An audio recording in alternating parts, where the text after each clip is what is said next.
Hello guys, welcome to my YouTube channel. ఈరోజు చూపించబోయేది gravy base. ఇందుకోసం నేను మరుగుతున్న నీళ్ళల్లో 3 టమాటాలు, ఒక ఉల్లిగడ్డ, 2 ఘాట్లు పెట్టుకున్న పచ్చిమిరపకాయలు, కొంచెం కొత్తిమీర, కొన్ని పంపించి సీడ్స్, ఒక కప్పు జీడిపప్పు వేసుకొని దీన్ని ఒక 10 మినిట్స్ పాటు లో ఫ్లేమ్లోనే ఇలా ఉడికించుకుంటున్నాను. ఇది ఉడికిన తర్వాత దీనిని డ్రైన్ చేసుకోవాలి.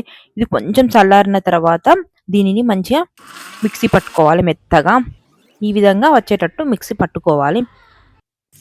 ఆ తర్వాత ప్యాన్ పెట్టుకొని ఇందులో 2 టేబుల్ స్పూన్ వరకు ఆయిల్ పోసుకొని 1 టేబుల్ స్పూన్ అల్లం వెల్లుల్లి పేస్ట్ వేసుకోవాలి. ఈ అల్లం అనేది మంచిగా ఫ్రై అయిన తర్వాత 2 టేబుల్ స్పూన్ వరకు కారం వేసుకోవాలి. ఆ కారాన్ని మంచిగా ఇలా ఫ్రై చేసుకోవాలి. ఇదంతా ఫ్రై అయిన తర్వాత ఇందాక చేసుకున్న కర్రీ బేస్ అనేది ఇందులో వేసుకోవాలి. వేసుకున్న తర్వాత ఇది మంచిగా ఇలా అయిన తర్వాత 1 టేబుల్ స్పూన్ వరకు ఉప్పు వేసుకొని దీనిని మంచిగా కలుపుకోవాలి. ఈ కర్రీ బేస్ అనేది ఇది పన్నీర్ కర్రీ అయినా, చికెన్లకైనా, ఏ మసాలా కర్రీలకైనా చాలా బాగుంటుంది. ఇది ఫ్రిడ్జ్లో పెట్టుకుంటే 7 to 10 డేస్ వరకు స్టోర్ చేసుకోవచ్చు.